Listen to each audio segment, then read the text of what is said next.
So there's nothing like an airline placing a huge order, and that's exactly what we have received earlier on today.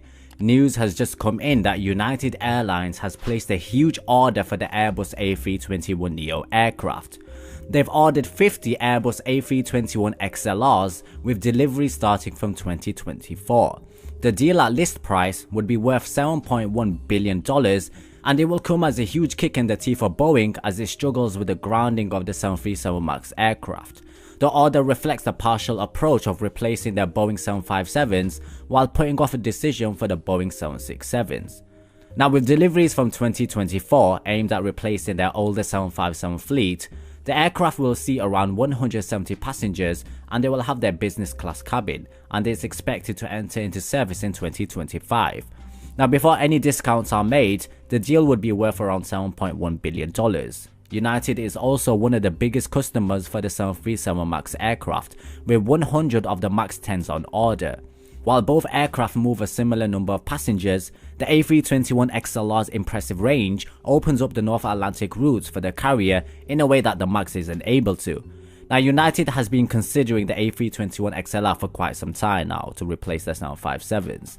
The airline thinks that the MAX 10 lacks the range, and Boeing's proposed NMA hasn't yet been offered, eliminating the latter from any consideration. Now, Boeing have said that the NMA will see around 200 and 270 passengers with a range of 5,000 miles. However, United has specified that if Boeing launches the NMA, then the airline will consider the plane to replace the 767s, not the 757s.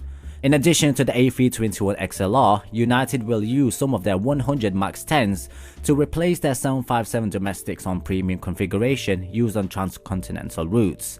Now, ideally, United would have one aircraft capable of replacing both the 757 and also the 767. But with no solution coming from Boeing, Airbus has stepped up to play. We know that Airbus has pitched the A321 XLR from the bottom end of the mid-range market, ideally replacing their 757, while they are touting the baby of the A330 family, the A330-800neo, as a potential replacement for the 767. Although this strategy works well for airlines that already operate the A320neo and the A330 family aircraft, it's not really ideal for United, which operates neither. At the time, the CEO was weighing up options between the cost of adding a new type of fleet, but then having something of the right size, or trying to manage a fleet of MAX and the 787s, neither of which ideally fit the middle of the market segment. Now, an order for the A321 XLR isn't only a huge win for Airbus, but it's also another nail in the coffin for Boeing's NMA 797. The interesting thing to watch will be how United will use their 737 MAX 10s and also their A321 XLRs. The XLR has much longer range, so I'll be curious to see how United still moves forward with putting flat beds on the 737 MAX 10s, or if they try to backtrack on that. Regardless though, I think we can expect some transatlantic expansion from the East Coast resulting from this order. Now, captains, do let me know what your thoughts are regarding the A321 XLR order in the comments below. Thank you so much for watching, guys. Remember to like and subscribe, and I'll catch you guys very soon.